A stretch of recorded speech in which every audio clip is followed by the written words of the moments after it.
Hey everybody, how are you? I hope you had a nice weekend. Actually, it's Wednesday, isn't it? It's almost the weekend again.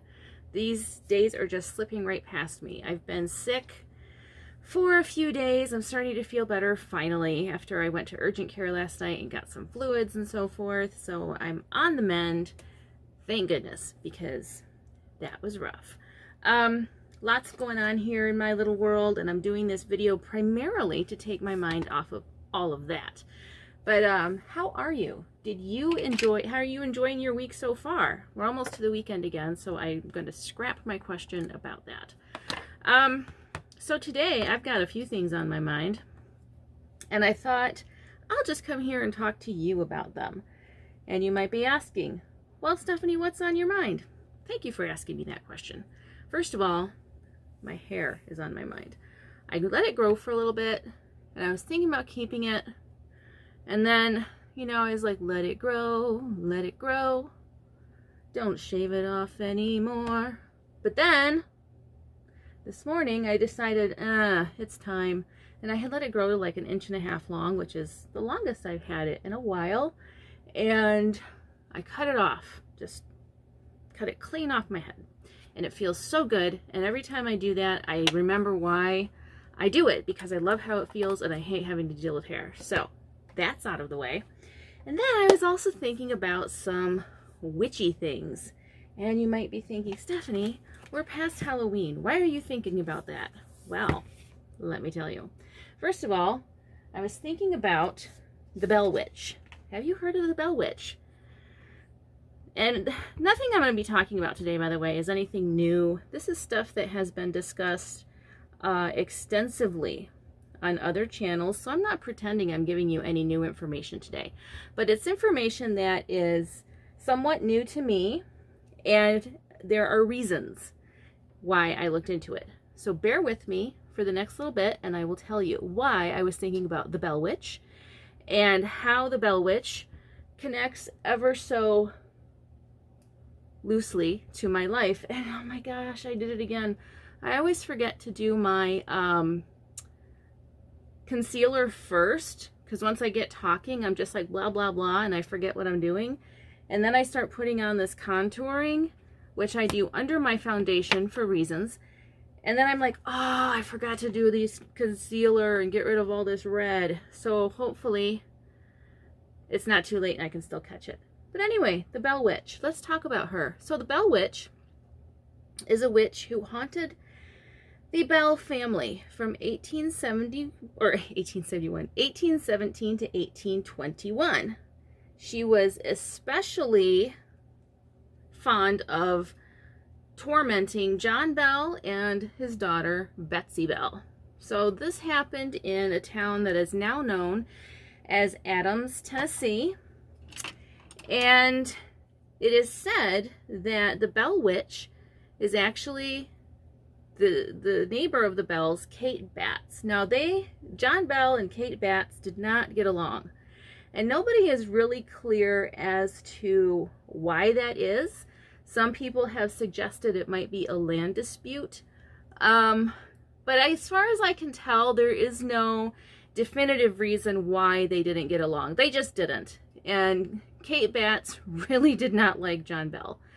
So the haunting began in 1817 when John Bell saw what looked like a dog. It was like a black dog, and he went to shoot it, and the dog just disappeared. And then over time, the Blair Witch would appear in other forms as well.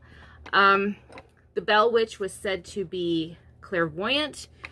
The Blair Witch could mimic voices. She could shapeshift. She could be in more places than one at the same time, which I guess would have been easier to say. She can be in 2 places at once.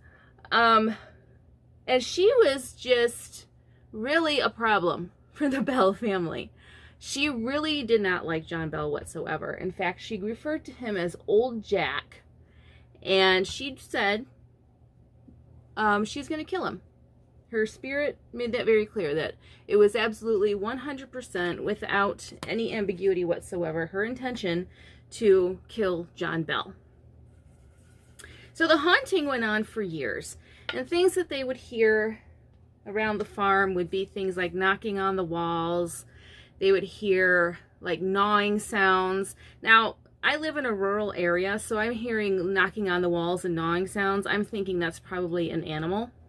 But then it went on to things like the children were getting their hair pulled and getting scratched and shoved, and just all kinds of things were happening that didn't really have a natural explanation at the time. So it just became accepted that what was going on was the result of the activities of the Blair Witch. And it became a rather famous haunting. The Bell family reached out to a neighbor, a good friend, to help them. And this friend stayed with them the night at the farm. And this friend got to witness all the things that the Bell family was reporting as being the result of this Blair Witch haunting. And the neighbor noped out of there real quick and reported that they had a demon in the house, like out of the Bible. Those were his words, like out of the Bible. And soon, this haunting became so well known that people were actually traveling quite a distance to witness the haunting firsthand for themselves. They would come to the Bell farm and they would ask the witch questions. And one of the questions was, "Who are you and what do you want?" And the spirit replied that it was a spirit that was once happy but had been disturbed. So we have a spirit here, an entity of some kind that clearly is not happy with the Bell family, particularly Jack. Well, the Blair Witch eventually did fulfill her promise, and she killed Jack. She poisoned him. And after Jack passed away, it is said that at his funeral, the spirit of the witch disrupted the mourners by singing these loud drinking songs. She was clearly very pleased that John Bell was dead. In 1821, Betsy Bell became engaged to Joshua Gardner. Now, the Blair Witch did not care for this guy at all. And nobody really knows why that is. It was just very evident that the Blair Witch did not want Betsy marrying this guy. And she made sure Betsy knew that. And she told Betsy that she couldn't marry him. She had to break the engagement. Now, I did not see why she focused on Betsy so much. There was nothing that I read that really made it clear why, out of the whole family, she chose John and Betsy primarily to focus on. Because it's even said that the spirit was actually kind to John Bell's wife. And even though she bothered some of the other children, it wasn't nearly to the extent that she bothered Betsy. So there was something about John and Betsy that this woman, this witch, decided she just did not like. And she was having none of it. And she let them know she did not like them. So in 1821, after Betsy became engaged and the witch let her know, I'm really not too crazy about this guy. I don't think he's a good match for you, and that's reason enough for you to end this relationship. Eventually, Betsy did. And at that point, the Blair Witch told her that she was going to go away for 7 years. She meaning the witch. And she did. So for 7 years, the remaining Bell family had no issues. They, as far as I could tell, had a peaceful 7 years. At 7 years, though, the Blair Witch did indeed return. However, this time, the Bell family was like, you know what? This is getting real tiresome. And I don't think we're going to do this again. And I'm sure the Blair Witch was like, huh? What are you talking about? And eventually, legend has it, that the spirit of the Blair Witch did in fact leave the farm one more time, and as far as I can tell, has not returned. Why am I thinking about the Blair Witch? Well, let me tell you. It is because a few weeks ago, I met up with a friend, maintaining proper social distance and everything, and we worked on a case from Hunt a Killer, who is not a sponsor of this program. I have to make that clear. I'm just talking about it because I like it. And we are working on the Blair Witch case. And I became intrigued because the Blair Witch is the Blair Witch story, the Blair Witch legend, is not entirely different from the Blair Witch insofar as the legendary status it has achieved. Now, let's talk about the Blair Witch. So the Blair Witch, allegedly, supposedly, according to the legend, exists in what is now Burkitsville, Maryland. She is the spirit of E.l.f. Kedward. Now, E.l.f. was accused of witchcraft in 1785 in the town of Blair, as it was known then, and she was banished from the town. Now, not only was she banished, she was taken into the woods, and she was tied to a tree and left there. And this was in, I believe it was December of 1785, and it was a very harsh winter, and they just took her out there and were like, okay, I hope you're comfortable. We'll see you later. Bye. And eventually, some children went out to check on her, seeing if the elements had killed her yet, basically. Well, they found that she was still alive. So what these lovely children decided to do was torture her. And they would poke her with sticks, they would throw rocks at her, they would taunt her. And then finally, E.l.f. Kedward was hung from a tree. While she was hung, though, she also had rocks attached to her arms and her legs, so that as she hung there, the weight would actually stretch her limbs. So this poor woman was accused of witchcraft and driven out of town in the middle of a harsh winter, driven into the woods where she was tied to a tree, and then she was tormented and then hung, and her limbs were stretched. I mean, just a horrible, horrible way to die. A horrible series of events that certainly would make most people want to, you know, curse a town. Well, by the spring of next year, by the spring of 1786, half of the people, how did this go? All of her accusers were dead, and half the town's children were dead. People were just dying all over the place in Blair. And that led the survivors to believe that Blair, the town, was actually cursed by the spirit of E.l.f. Kedward. And they left. They were like, we're not staying here. We're not going to stay here and stick around and find out what happens. We're leaving. And they left. And the town just sat there vacant, apparently, for many years. Later, it was rediscovered, and it was named Burkitsville, as it is now known. Now, Burkitsville, in 1825, had its first annual wheat harvest picnic. This was a community picnic. Everybody was coming together, celebrating the harvest, having a great time. And there was a young girl named Eleanor Treacle who made her way over to the creek. And I can't remember the creek's name right offhand. Please hold. I'll check. What's the name of the creek? Oh, of course I didn't write it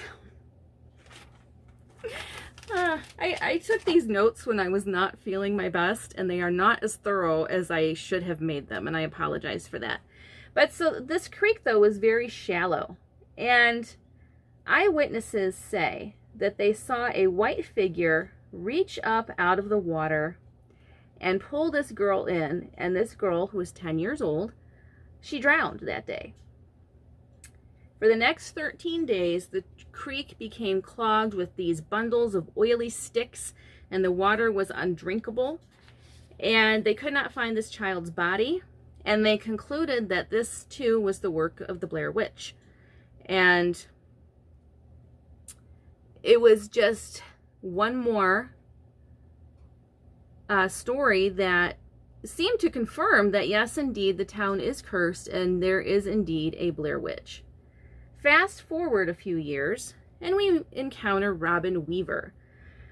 Robin Weaver was a young girl who was walking through the woods and met up with a woman who, according to her, whose feet did not touch the ground. And she decided, you know what I should do when I meet an old woman whose feet don't touch the ground? I should definitely follow her to her old cabin in the woods. Now, I'm sure there was some enticement or some coercion involved, but regardless, the outcome is the same. Robin Weaver followed this woman to her cabin in the woods, and the woman asked Robin, she took Robin down to her basement, which, again, I'm like, that just seems like a really bad idea. So you've met this woman whose feet don't touch the ground, you follow her to her house, and then go down to her basement. That just seems really unwise, but, you know, maybe it was a different time. I don't know. And she asks Robin if she'll just, you know, hang out a little for a while she goes out and does whatever old woman things she has to do. And Robin's like, sure. So Robin's hanging out there. Meanwhile, Robin's grandmother becomes concerned because Robin hasn't been home. You know, she didn't come back home in what her grandmother considered a reasonable time. And Grandma was worried. So Grandma reported her missing to the authorities of the day. And eventually a search party was formed to go out and look for Robin. Well, this old woman who had asked Robin to wait back at the house for her while she ran out and did her old woman floating lady things, meets up with this search team. She intercepts them at Coffin Rock. And at Coffin Rock, these men are tied together, and then they are disemboweled, and she just leaves their corpses there. In the meantime, Robin had begun to grow uneasy being in this woman's basement, because it's weird to be down in the basement of a floating old lady who you don't know and just be hanging out waiting for her to come home. So she's like, yeah, I'm going to get out of here. And so she got out and she started heading for home, and she would arrive 3 days later. The woman, having disemboweled the search party and left them there for some people to find or animals to eat or whatever, she gets back to the house and realizes that Robin is gone, and she's real mad. And so she goes back to Coffin Rock and takes the bodies, but not before a second search party. Now, I don't know how much time lapsed between when the first search party went out and the second search party went out, and when they were killed, and then when the second search party found them. Because, again, I wasn't feeling well when I read up on all this, and I did not take detailed notes, and I apologize, but we're just doing this like, how is it living in my brain this past week? This is how it is. All right, so anyhow, so the second search party finds them and is like, oh my gosh, and then the old woman goes back and drags the bodies away, probably into the woods, I'm guessing, and the bodies are never found. So again, this is one more thing that people are attributing to the Blair Witch. Fast forward to the 1940s. Let me check the date on this, because I think I did write this one down. Yes, indeed, I think I did. No, I didn't. My brain was not working well last week. So anyhow, in the 1940s, we have Rustin Parr. Now, Rustin Parr is someone who the spirit of Ellie Kedward really took a liking to, and she decided to really mess with his head. And the spirit of Ellie Kedward actually drove Rustin Parr insane. He would be found wandering through the woods at night and muttering what they believe were nonsensical things, and you know, he clearly was not well. Times being what they were, maybe people just thought, he's just that kooky old guy that lives in the woods. We're not going to bother him. He doesn't bother us. Let him have his fun, and you know, as long as he leaves us alone, we're fine. Because he lived off in the woods by himself, and I guess, you know, despite the fact that he was found in the woods muttering nonsensical things, people thought, what's the harm? Well, let me tell you something. So Rustin Parr was supposedly ordered by the spirit of Ellie Kedward to start killing kids. So it turns out there was some harm in just ignoring the fact that he was out of his damn mind. So he starts luring children with candy. Starts luring them out to his house with candy and then into the basement. And he eventually kills 7 children from Burkitsville and disembowels them, just like the old woman / allegedly the Blair Witch did at Coffin Rock when Robin Weaver went missing. Now, when he was finished with this, he comes wandering into town. This man who lived off in the woods all by himself, he comes wandering into town and he says, I'm finally finished. And the townspeople at first were like, finished with what?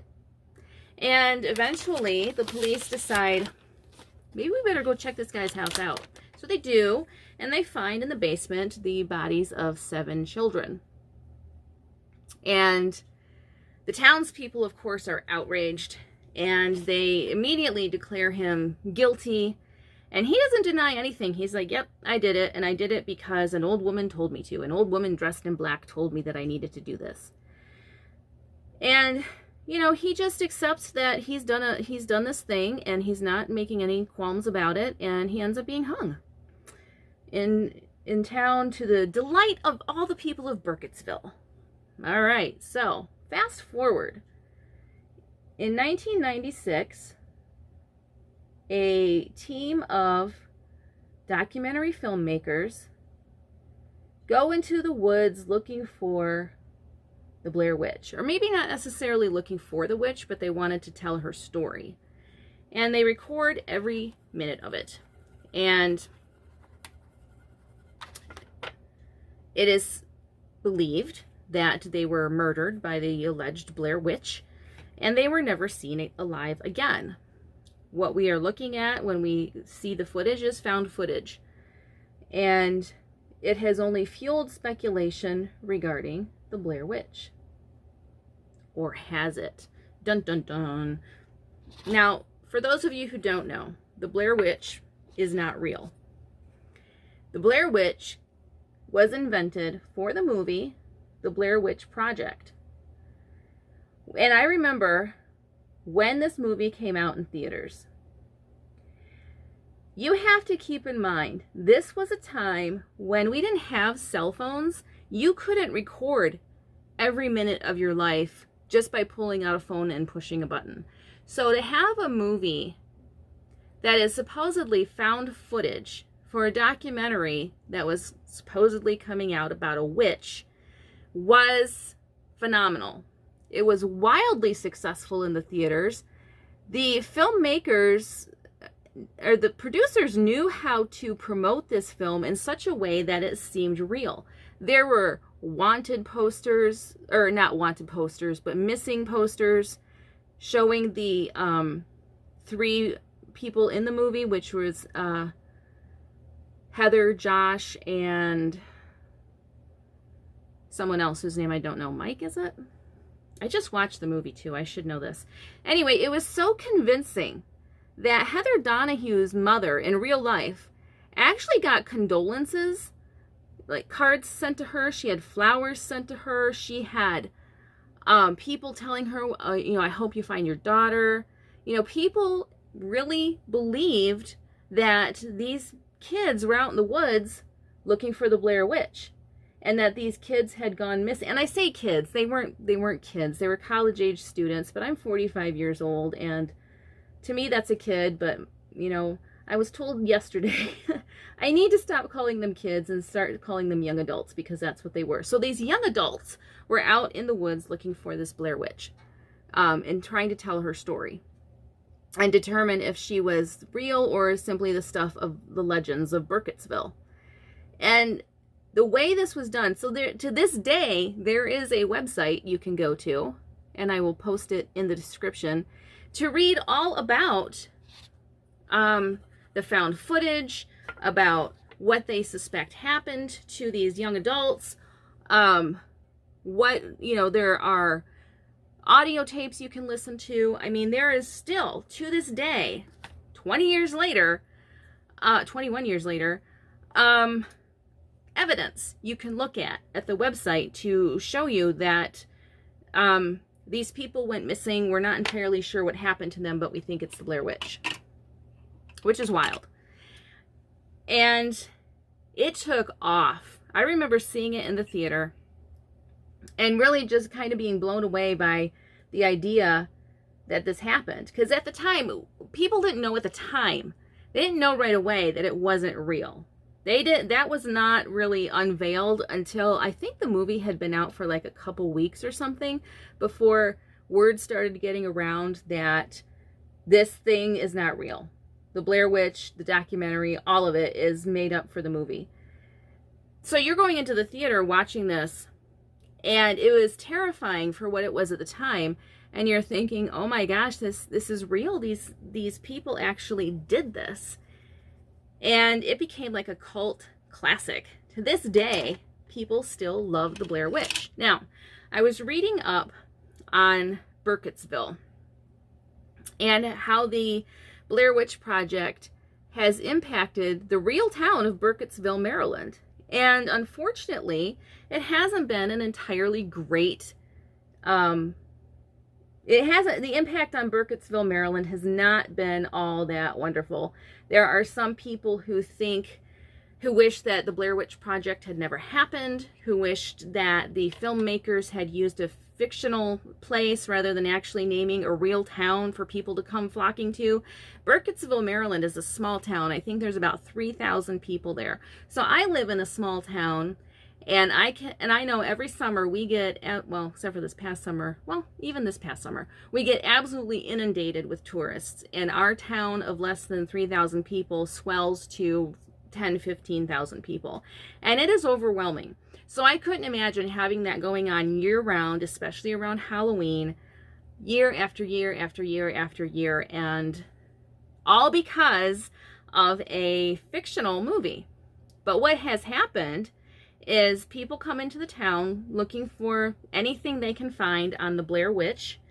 And first of all, I guess people get really disappointed to learn that the legend isn't real, that it was just something made up for the movie. They're like, what? And then, you know, they go to some of the places that were actually shown in the movie. The cemetery in Burkitsville was actually shown in the movie. And there are people who go there and, unfortunately, vandalize the headstones there. They're going there looking for Rustin Parr and all these other people.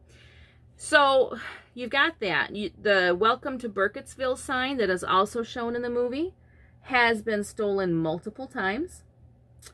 What else? Just the fact that so many people come into this tiny town that is in no way built to accommodate the number of tourists it gets, and act as if they are, you know, the people of Burkitsville have misled them somehow because they get there and find out it's not true. That has not been entirely well received by the people of Burkitsville, understandably so. So it hasn't been all that great for the town itself. In fact, many people are just like, I wish the movie had never been made. As far as the enduring legacy of Blair Witch, though, that shows no signs of letting up anytime soon. For whatever reason, people absolutely love the Blair Witch Project and anything to do with the Blair Witch Project. Now, the other night, I watched the Blair Witch Project, and then I watched Blair Witch 2020. I loved the Blair Witch Project. It was so weird to watch that again all these years later and just remember what it was like when it first came out and how really kind of groundbreaking it was. Not because the movie itself was so great, even though it is an enjoyable movie, but just the whole way they played up this legend as if it was real and really got people to buy into it and really invest emotionally in this legend, and finding these filmmakers, these college students, only to find out after the fact that it wasn't even real, that this was all done for a movie. I mean, that's still kind of amazing that they had such a multimedia approach to selling this movie, you know, to making people want to go see it. They didn't just show commercials. They showed commercials. They had a website. They put out missing posters. Heather Donahue's mother was getting mail, you know, addressing her grief about her missing daughter. I mean, that's how convincing this was. And it was weird to watch it 21 years later and see how much the world has changed. And yet, this legend, even though it's well known at this point that it's not true, it endures. People still love it. Now, I did also watch Blair Witch 2, Book of Shadows. That was based on actual events that happened in Burkitsville, as fans came flocking to Burkitsville looking for evidence of the Blair Witch. And I thought it was interesting from that standpoint because I remembered people behaving that way.